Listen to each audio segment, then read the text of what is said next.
Have you ever thought about what moved British goods before Scanias and Volvos? A time when foreign brands didn't rule the roads.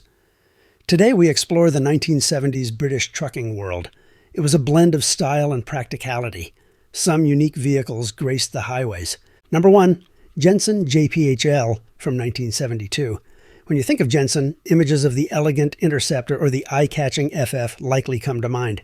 In 1972, this sports car brand surprised the auto industry by making tough vehicles. The JPHL, Jensen Professional Heavy Lorry, is a stunning engineering feat. It has an Italian-inspired cab made of aircraft-grade aluminum. It also has a new hydraulic suspension.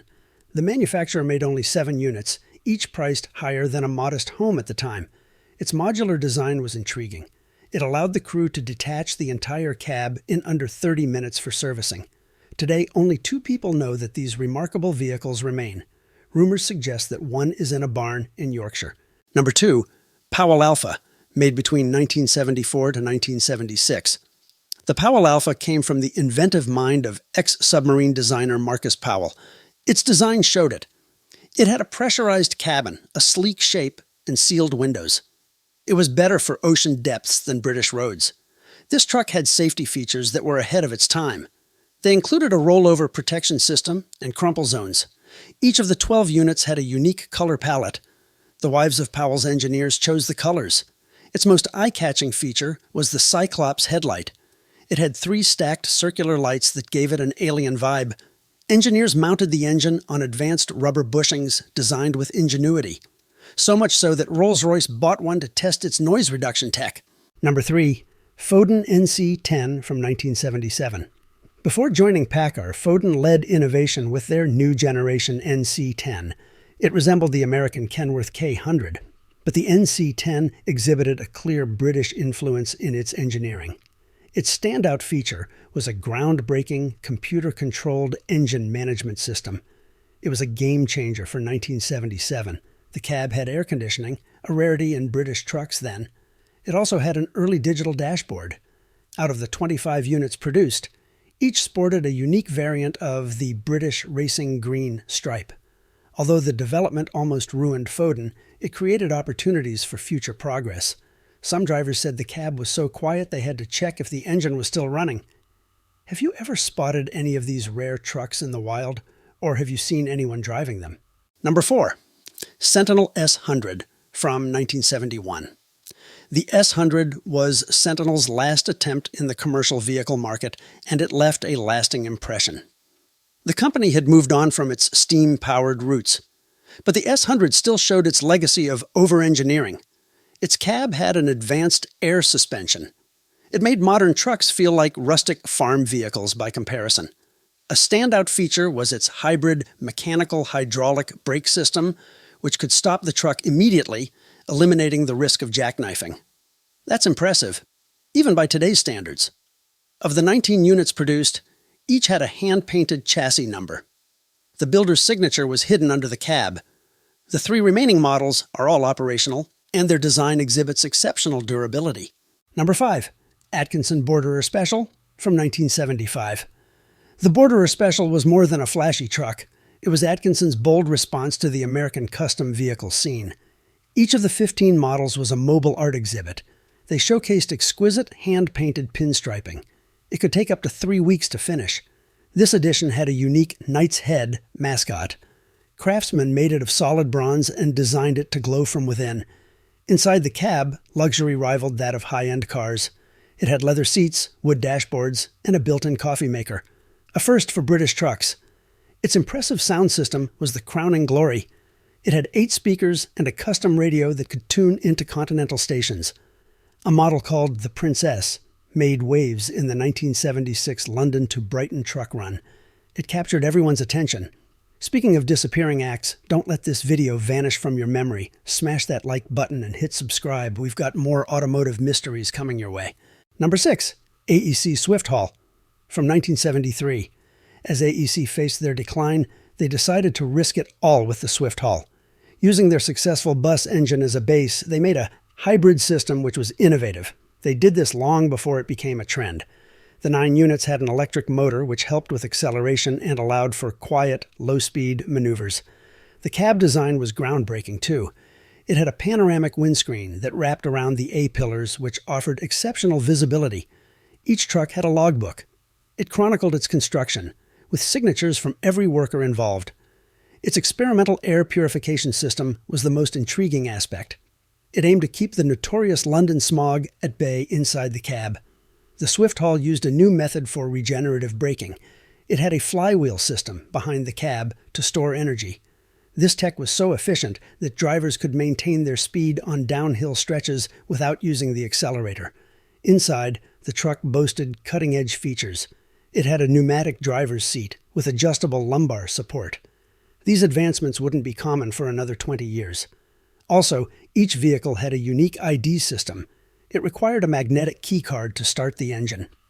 It may be the first anti-theft system in a British truck.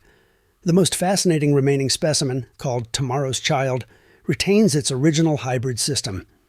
Its electric parts have been non-functional since 1981. Unfortunately, many people repurposed these vehicles for farming. This led to the humorous chicken coop anecdotes. One unit is said to have been a mobile generator during the 3-day work week in 1974. It supplied power to a small factory in Leeds. The Swift Haul nearly bankrupted AEC, but its innovations set the standard for many now common features. Number 7. Guy Big J 7 from 1974. The Big J7 marked the final chapter for Guy Motors, and they certainly went out with a bang. Only 8 units were made. Each had a unique V8 engine, developed with Rolls-Royce. It produced a rumble that earned it the nickname Thunderwagon. The cab was cleverly mounted on liquid-filled bushings, which provided unmatched comfort. Each truck had a custom sleeper unit. It included a small kitchenette and a rudimentary microwave oven, a novelty for 1974. Its innovative triple differential system was the most fascinating aspect. It gave the large truck remarkable maneuverability. The Big J7 exceeded expectations. It was full of groundbreaking features. They would take years to become common. Its engine management system, made with Lucas Electronics, boasted early electronic fuel injection. It could adjust timing based on load and altitude. The cab used a new pressurization system inspired by aviation. It kept out dust and improved the air conditioning. Each truck had a distinctive toolkit. It was in drawers beneath the cab. The kit had specialized diagnostic tools. They seemed more suited for a lab than a garage. The interior was just as remarkable. It had an early voice alert system. The same actress who announced for the London Underground recorded it. The sleeper cab was so luxurious that a driver lived in it for 3 months during a divorce. He said it was better than many hotels. One unit served as a mobile testing platform for the British Army before fading into history. The chrome detailing required 2 weeks of polishing before delivery. Each truck had a dedicated maintenance crew at Guy's Wolverhampton factory. Quick question. Which one would you restore if you had the chance? Number 8. ERF C-Series Special from 1976. ERF's C-Series was common, but the Special was exceptional. They made only 11 units, each tailored to a client's needs. The sleeping area had the largest accommodation ever in a British truck. It had a full-sized bed, a wardrobe, and a compact TV. The chrome accents were not decorative. They made the product from a special marine-grade stainless steel. It needed no polishing. Each vehicle had a unique sterling silver ID plate. The company gifted owners a matching miniature model. Its advanced climate control system was the standout feature. It could keep the cab's temperature for 8 hours without running the engine. Many modern trucks still find this a challenge. Number 9. Seddon Atkinson 400 Series Prototype from 1978. Seddon Atkinson's journey to finalize the 400 Series design was innovative. It created 5 strikingly different prototypes. These trucks looked like something from a futuristic film. They had gull-wing doors and a centrally located driver's seat. The cab was made of fiber-reinforced plastic. This was long before carbon fiber became popular. Each prototype explored various powertrains, including a cutting-edge gas turbine engine. A surviving model called Tomorrow's World, after a BBC show, has a modern truck-like dashboard with LCD screens and touch controls. Also, the prototypes tested an early satellite navigation system. It was limited to a 50-mile radius around Manchester. Did you know anyone who owned or operated any of these magnificent machines? Number 10. Leyland Supermastiff from 1977. The Supermastiff was Leyland's secret weapon against European rivals. Its turbocharged engine used ceramic parts and electronic fuel injection. This kind of tech wouldn't be popular for another 10 years. Only 14 units were crafted. Each has an aluminum cab made of aerospace-grade metal. It is designed for a perfect 50-50 weight balance when fully loaded. The trucks were finished with a unique light reflective paint, enhancing visibility during nighttime. Its automated manual transmission was the most remarkable aspect. It was a precursor to today's automated gearboxes. One Supermastiff set a fuel efficiency record. It stood until the 1990s. The cab had aircraft-style toggle switches and a head-up display on the windscreen. Remarkably, this was back in 1977.